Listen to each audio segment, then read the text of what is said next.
എല്ലാവർക്കും നമസ്കാരം. പെരുന്നാളൊക്കെ ഏകദേശം അടുത്തു. ഇനിയിപ്പോ 3-4 ദിവസം കൂടെ ഉള്ളു പെരുന്നാളിന്. പിന്നെ നമ്മൾ പെരുന്നാൾ സ്പെഷ്യൽ ആയിട്ട് ചെയ്യുന്നത് ചിക്കൻ കപ്സയാണ്. അപ്പൊ നിങ്ങൾ ട്രൈ ചെയ്ത് നോക്കുക. അതുപോലെ തന്നെ ട്രൈ ചെയ്തിട്ട് ഫോട്ടോസ് ഒക്കെ നമ്മുടെ ടേസ്റ്റി സ്പോട്ടിന്റെ ഫേസ്ബുക്ക് പേജിലേക്ക് അയച്ചു തരിക. ലൈക്ക് ചെയ്യുക, ഷെയർ ചെയ്യുക.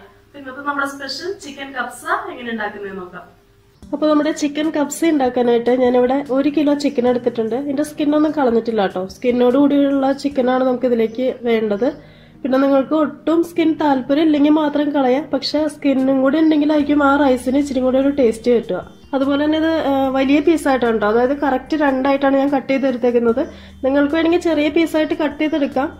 ഇതിപ്പോ ഞാൻ ലാസ്റ്റ് പ്ലേറ്റിംഗ് ചെയ്യുമ്പോൾ ഈ ഒരു സ്റ്റൈലിൽ വെക്കാൻ വേണ്ടിയിട്ടാണ് ഇതുപോലെ കട്ട് ചെയ്തത്. നിങ്ങൾക്ക് വേണമെങ്കിൽ ചെറിയ പീസായിട്ട് വേണമെങ്കിൽ അതുപോലെ തന്നെ കട്ട് ചെയ്യാം. പിന്നെ ഞാനിവിടെ 2 കപ്പ് ബസ്മതി റൈസ് നന്നായിട്ട് വാഷ് ചെയ്തിട്ട് 1 മണിക്കൂറൊന്ന് വെള്ളത്തിൽ കുതിർത്തി എടുത്തിട്ടുണ്ട്.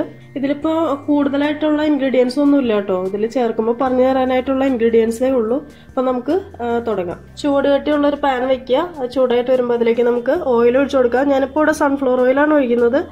ഏകദേശം ഒരു 1/4 കപ്പിനടുത്ത് ഓയിൽ ഒഴിച്ചു കൊടുക്കാം കേട്ടോ. എണ്ണ ചൂടായിട്ട് വരുമ്പോൾ അതിലേക്ക് നമുക്കൊരു 3 മീഡിയം സവാള ചെറുതായിട്ട് കട്ട് ചെയ്തത് ഇട്ട് കൊടുക്കാം. അതിന്റെ കൂടെ തന്നെ 1.5 ടീസ്പൂൺ ജിഞ്ചർ ഗാർലിക് പേസ്റ്റ് ഇട്ട് കൊടുക്കാം. നന്നായിട്ടൊന്ന് വഴറ്റിയെടുക്കുക. നമ്മുടെ സവാള ബ്രൗൺ ഷെയ്ഡ് ആവാനായിട്ട് തുടങ്ങിയിട്ടുണ്ട്. ഈ സമയത്ത് നമുക്കിതിലേക്ക് കബ്സ മസാല ചേർത്ത് കൊടുക്കാം. അപ്പോൾ മസാല ഇട്ട് ഞാനിവിടെ എടുത്തേക്കുന്നതെന്ന് പറയുമ്പോൾ 1/4 ടീസ്പൂൺ നമ്മുടെ ഗ്രാമ്പൂ പൊടിച്ചതാണിത്. അതുപോലെ 1.25 ടീസ്പൂൺ ഏലക്ക പൊടിച്ചത്. ഇത് 1/2 ടീസ്പൂൺ ബ്ലാക്ക് പെപ്പർ പൗഡറാണ്. വൈറ്റ് ആണ് ചേർക്കേണ്ടത്, അതായത് വൈറ്റ് പെപ്പർ പൗഡറാണ് ചേർക്കേണ്ടത്. പക്ഷെ എൻ്റെ അടുത്ത് വൈറ്റ് പെപ്പർ ഇല്ല. അതുകൊണ്ട് ഞാനൊരു 1/2 ടീസ്പൂൺ ബ്ലാക്ക് പെപ്പറാണ് ഇതിലേക്ക് എടുത്തേക്കുന്നത്.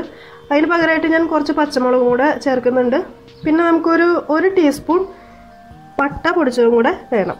ഇത് നമുക്കിതിലേക്ക് ചേർത്ത് കൊടുക്കാം. ഇനി ഇതിലേക്ക് നമുക്ക് പച്ചമുളക് ചേർത്ത് കൊടുക്കാം.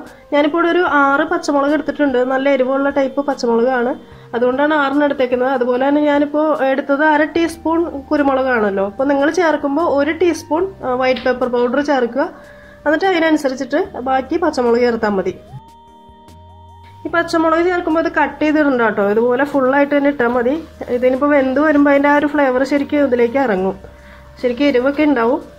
അപ്പോൾ അത് കട്ട് ചെയ്ത് ഇടേണ്ട കാര്യമില്ല. അപ്പോൾ ഭയങ്കരമായിട്ട് എരിവായി പോവും. ഇനി പൊടികളൊക്കെ നന്നായിട്ട് മൂത്ത് വരണം. ഇതിലേക്ക് വൈറ്റ് പെപ്പർ ഇടാൻ പറയുന്നത് എന്തിനാന്ന് വെച്ച് കഴിഞ്ഞാൽ നമ്മളിത് റൈസ് ഉണ്ടാക്കി വരുമ്പോഴത്തേനും ലാസ്റ്റ് ഇത് ഡാർക്കായിട്ട് പോവും. അതായത് റൈസ് കളറ് അത്ര ഉണ്ടാവില്ല. അപ്പോൾ വൈറ്റ് പെപ്പർ ഇടുകയാണെങ്കിൽ നമുക്ക് റൈസ് ഇച്ചിരി കൂടെ കളറ് കിട്ടും.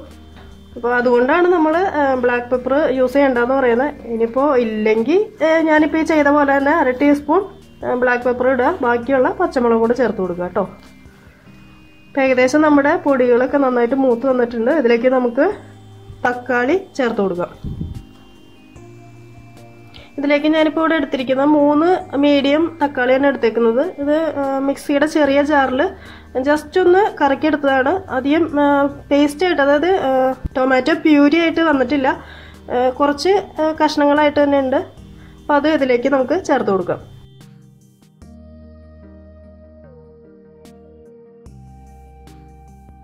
ഇനി ഇതിലേക്ക് ആവശ്യത്തിനുള്ള ഉപ്പിട്ട് കൊടുക്കാം. ഉപ്പ് കുറച്ച് ഇട്ടോ കേട്ടോ, കാരണം നമ്മുടെ ചിക്കനും റൈസും എല്ലാം കൂടെ വേവാനായിട്ടുള്ളതാണ്. ഉപ്പ് ആവശ്യത്തിനുള്ള ഇട്ട് കൊടുക്കാം. ഇനി ഇതൊരു 2 മിനിറ്റ് ഇതുപോലെ തന്നെ ഇരിക്കട്ടെ. അതിനുശേഷം നമുക്ക് ചിക്കൻ ചേർത്ത് കൊടുക്കാം.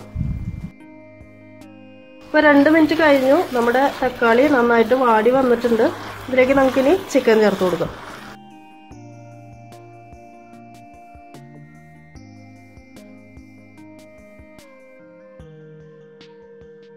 ചിക്കൻ ഇതുപോലെ ഇടുകയാണെങ്കിൽ ഒരു 2-3 മിനിറ്റ് കഴിയുമ്പോൾ ഒന്നുകൂടെ ഒന്ന് തിരിച്ചിട്ട് കൊടുക്കണം കേട്ടോ.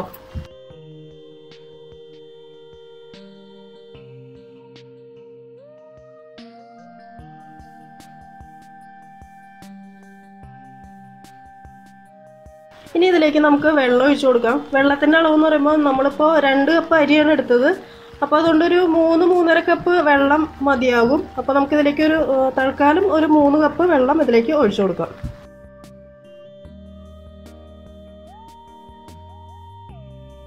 ഇനി നമ്മൾ ഇതിലേക്ക് ചേർത്തേക്കുന്ന ഉപ്പിന്റെ അളവൊന്ന് നോക്കുക. പോരാത്തുണ്ടെങ്കിൽ ഇട്ട് കൊടുക്കുക. ഇനി ഇതിലേക്ക് നമുക്ക് 2 ഡ്രൈഡ് ലെമൺ ഇട്ട് കൊടുക്കാം. അപ്പോൾ ഇത് ചേർക്കുമ്പോൾ ചെറുതായിട്ട് ഇതുപോലെ ഒന്ന് പൊട്ടിച്ചിട്ട് വേണം ഇട്ട് കൊടുക്കാൻ. അതല്ലെങ്കിൽ അതിൻ്റെ ഫ്ലേവർ ശരിക്കും ഇറങ്ങില്ല.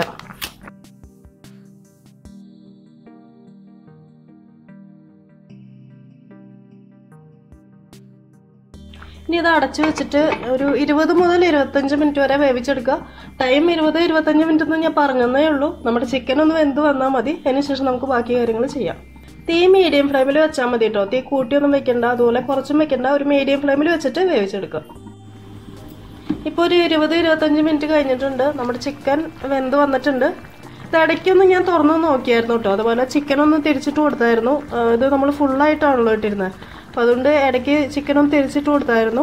ഇനി വെന്തോന്ന് അറിയാൻ നിങ്ങൾ ചിക്കൻ ഒന്ന് കുത്തി നോക്കിയാൽ മതി. ഇതിപ്പോൾ ഓൾറെഡി വെന്തിട്ടുണ്ട് നന്നായിട്ട്. ഇനി ഈ ചിക്കൻ നമുക്ക് ഇതിൽ നിന്ന് മാറ്റാം.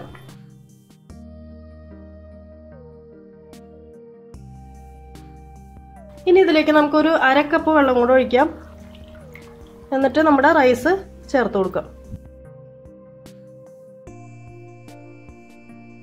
നന്നായിട്ടൊന്ന് മിക്സ് ചെയ്തെടുക്കുക.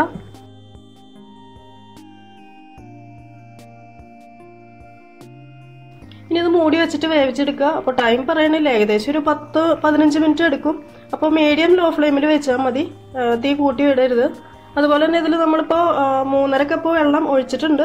ഇനി പോരാ എന്ന് തോന്നുകയാണെങ്കിൽ നിങ്ങളൊന്ന് ഇടയ്ക്ക് ശ്രദ്ധിക്കുക. ഇടയ്ക്കൊന്ന് തുറന്ന് നോക്കിയിട്ട് വെള്ളം പോരാഴുകി ഉണ്ടെങ്കിൽ മാത്രം ഒരു 1/4 കപ്പോ അല്ലെങ്കിൽ 1/2 കപ്പോളം ഒഴിച്ചു കൊടുക്കുക. അത് പല റൈസും പല വേവായിരിക്കും. അത് വേവ് മീൻസ് ഈ വെള്ളത്തിൻ്റെ അളവ് പലതും ആയിരിക്കും. അപ്പോൾ അതുകൊണ്ടാണ് ഞാനിപ്പോൾ അങ്ങനെ പറഞ്ഞത്. ഇപ്പോൾ 3.5 കപ്പ് നമ്മളിതിൽ ഒഴിച്ചിട്ടുണ്ട്. ഇനി പോരാ എന്ന് തോന്നുകയാണെങ്കിൽ മാത്രം കുറച്ചും കൂടെ ഒഴിച്ചു കൊടുക്കുക. മൂടി വയ്ക്കുമ്പോൾ ഇതുപോലെ ഒരു ടവല് ഈ കവർ ചെയ്തിട്ട് വേണം കേട്ടോ മൂടി വയ്ക്കാനായിട്ട്. അപ്പം ശരിക്കും അതിൻ്റെ ഒരു സ്മെല്ലും പോവില്ല, അതുപോലെ തന്നെ നല്ല ടൈറ്റായിട്ട് ഇരിക്കുകയും ചെയ്യും. പിന്നെ അത് തന്നെയല്ല, ഇതിൽ ആ മൂടിയിൽ വരുന്ന വേർപ്പ് വെള്ളമൊക്കെ നമ്മുടെ റൈസിലേക്ക് വീഴില്ല. അപ്പോൾ കറക്റ്റ് പരുവത്തിന് കിട്ടും. അപ്പം അതുകൊണ്ട് ഇതുപോലെ ഒരു ടവൽ ഇട്ടിട്ട് മൂടി വയ്ക്കുക. ഇപ്പോൾ ഏകദേശം ഒരു 10 മിനിറ്റ് കഴിഞ്ഞിട്ടുണ്ട്. നമ്മുടെ റൈസ് ഏകദേശം വെന്തിട്ടുണ്ട്. വെള്ളമൊക്കെ വറ്റിയിട്ടുണ്ട്. നമുക്ക് ഇതിൻ്റെ ഒരു വേവ് ഒന്ന് നോക്കാം. ചെറിയൊരു ഈർപ്പുണ്ട്, എന്നാലും വെള്ളം ഇല്ല. അപ്പം ഞാൻ ഇതിൻ്റെ വേവ് ഒന്ന് നോക്കട്ടെ കേട്ടോ. ഇപ്പോൾ ഒരു 3/4 ഭാഗത്തോളം വേവായിട്ടുള്ളൂ. പക്ഷെ എന്നാലും നമുക്കിതിൽ കുറച്ച് വെള്ളം കൂടെ കുറവുണ്ട്. അപ്പോൾ നമുക്കൊരു 1/4 കപ്പ് തികച്ച് ഒഴിക്കണം എന്നില്ല. കുറച്ച് ഒരു 3-4 ടേബിൾ സ്പൂൺ വെള്ളം കൂടെ ഒഴിച്ചു കൊടുക്കാം. അപ്പം നിങ്ങൾ ചെയ്യുമ്പോൾ നോക്കിയിട്ട് ചെയ്യാം കേട്ടോ. വീണ്ടും അടച്ചു വയ്ക്കുക. അപ്പം നിങ്ങളിനിപ്പോൾ വെള്ളം ഒഴിക്കുമ്പോൾ അഥവാ ഇനിയിപ്പോൾ കൂടിപ്പോയി കഴിഞ്ഞ് കഴിഞ്ഞാൽ ഒന്ന് തുറന്ന് വെച്ചിട്ട് ലോ ഫ്ലെയിമിലിട്ടിട്ട് വേവിച്ചെടുത്താൽ മതി കേട്ടോ. നിങ്ങളപ്പോൾ അത് വെള്ളം അതിലേക്ക് ഒഴിക്കുമ്പോൾ ശ്രദ്ധിക്കുക കേട്ടോ. കാരണം ആദ്യം കുറച്ച് വെള്ളം ഒഴിച്ചാൽ മതി. കൂടുതൽ വെള്ളം ഒഴിച്ച് കഴിഞ്ഞാൽ പിന്നെ അത് കുഴഞ്ഞു പോകും. ഇതുപോലത്തെ റൈസൊക്കെ നമ്മൾ ചെയ്യുമ്പോൾ ഇപ്പോൾ 4 കപ്പിന് ഒരു 3.5 കപ്പ് വെള്ളമൊക്കെ വെച്ചിട്ട് ചെയ്താൽ മതി. അതായത് നമ്മളിപ്പോൾ ഇങ്ങനത്തെ റൈസൊക്കെ എടുക്കുമ്പോൾ നല്ല ശരിക്കും വേറിട്ട് നിൽക്കണം, കുഴഞ്ഞൊന്നും പോകാൻ പാടില്ല. അപ്പോൾ വെള്ളം കുറച്ച് ചേർത്ത് കഴിഞ്ഞാൽ നമുക്ക് പിന്നീട് അതിൽ ഒഴിക്കാം. വെള്ളം കൂടിപ്പോയി കഴിഞ്ഞാൽ പിന്നെ കുഴഞ്ഞു പോവുള്ളൂ. പിന്നെ ആ റൈസിൻ്റെ ആ ടേസ്റ്റ് മാറും. അപ്പോൾ അതുകൊണ്ട് വെള്ളം ഇപ്പോൾ ഇതുപോലത്തെ ഉള്ള ബിരിയാണി ആയാലും ഇതുപോലെ റൈസൊക്കെ ചെയ്യുകയാണെങ്കിലും നിങ്ങൾ വെള്ളം കുറച്ച് ഒഴിക്കുക. ഇപ്പോൾ ഒരു 3-4 മിനിറ്റും കൂടെ ആയിട്ടുണ്ട്. നമുക്ക് തുറന്നു നോക്കാം. ഏകദേശം നമ്മുടെ റൈസ് റെഡി ആയിട്ടുണ്ട്. കറക്റ്റായിട്ട് വന്നിട്ടുണ്ട്. ഇതൊന്ന് ഇതുപോലെ തന്നെ ഒന്ന് തുറന്നിരിക്കട്ടെ കേട്ടോ, അടച്ചു വെക്കണ്ട. നിങ്ങളിപ്പോൾ എടുക്കുമ്പോൾ വെള്ളം ഒരു ഈർപ്പം പോലെ തോന്നുകയാണെങ്കിൽ ഒന്ന് തുറന്ന് വെച്ചാൽ മതി കേട്ടോ. അപ്പോൾ ചെറിയൊരു ഈർപ്പം പോലെ തോന്നുന്നുണ്ട്, അതുകൊണ്ട് ഞാൻ തുറന്ന് വെക്കുകയാണ്. അതൊന്ന് ആറി വരുമ്പോഴത്തേനും കറക്റ്റ് അത് പരുവത്തിൽ വരും. ഇനി നമ്മൾ മാറ്റി വെച്ചിരിക്കുന്ന ആ ഒരു ചിക്കൻ ഉണ്ടല്ലോ, അത് ഒന്നുകിൽ നിങ്ങൾ ഓവനിൽ ഗ്രില്ല് ചെയ്തെടുക്കുക. അതൊരു 10-15 മിനിറ്റ് ഒന്ന് ഗ്രില്ല് ചെയ്തെടുക്കുക. അതല്ലെങ്കിൽ ഒരു പാനിൽ കുറച്ച് എണ്ണ ഒഴിച്ചിട്ട് ഒന്ന് ചെറുതായിട്ടൊന്ന് ഫ്രൈ ചെയ്തെടുക്കുക.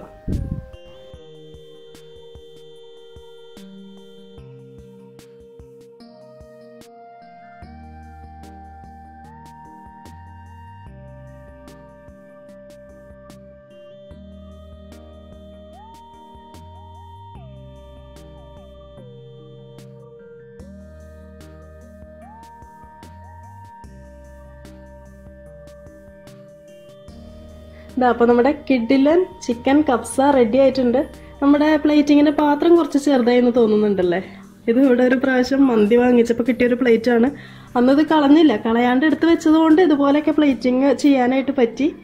ഇത് ഈ ഒരു സ്റ്റൈലിൽ വേണം കേട്ടോ പ്ലേറ്റിങ് ചെയ്യാനായിട്ട്. ഇതുപോലെ വലിയൊരു പ്ലേറ്റിൽ വേണം, ഇതുപോലെ വേണം സെറ്റ് ചെയ്തെടുക്കാനായിട്ട്. ഇനി ഇതിന് മുകളിലായിട്ട് നിങ്ങൾക്ക് വേണമെങ്കിൽ ആൽമണ്ടോ അതല്ലെങ്കിൽ കിസ്മിസോ വേണമെങ്കിൽ ഫ്രൈ ചെയ്തിട്ട് ഇടാവുന്നേ ഉള്ളൂ. ഞാനിപ്പോൾ ഇതിലൊന്നും ചേർക്കുന്നില്ല. ഇതല്ലാതെ തന്നെ കഴിക്കാൻ സൂപ്പർ ടേസ്റ്റ് ആണ്. അതുപോലെ തന്നെ ഇതിനൊരു കോമ്പിനേഷനായിട്ട് ഇവിടെ സാധാരണ മന്തിക്കൊക്കെ കൊടുക്കുന്ന ഒരു ചമ്മന്തി ഉണ്ട്, തക്കാളിയും പച്ചമുളകൊക്കെ ചേർത്തിട്ടൊരു നല്ല അടിപൊളി ചമ്മന്തി ഉണ്ട്. അപ്പോൾ അതിൻ്റെ വീഡിയോ കൂടെ ഞാൻ ഇതിൻ്റെ കൂടെ തന്നെ ചേർത്തേക്കാം. അപ്പോൾ ആ ഒരു ഇതും കൂടെ നിങ്ങൾ ചെയ്തോട്ടെ. ഇതിന് കോമ്പിനേഷനായിട്ട് സൂപ്പറാണ് ആ ഒരു ചമ്മന്തി. അപ്പോൾ മസ്റ്റായിട്ട് നിങ്ങൾ ഈ പെരുന്നാളിന് തന്നെ ഇത് ട്രൈ ചെയ്ത് നോക്കുക. നിങ്ങൾക്ക് എന്തായാലും ഇഷ്ടപ്പെടും. അപ്പോൾ ട്രൈ ചെയ്തിട്ട് കമൻസും ലൈക്കും ഷെയറും ഒന്നും മറക്കണ്ട. അപ്പോൾ അടുത്ത ദിവസം നമുക്ക് കാണാം. Thank you for watching tasty spot.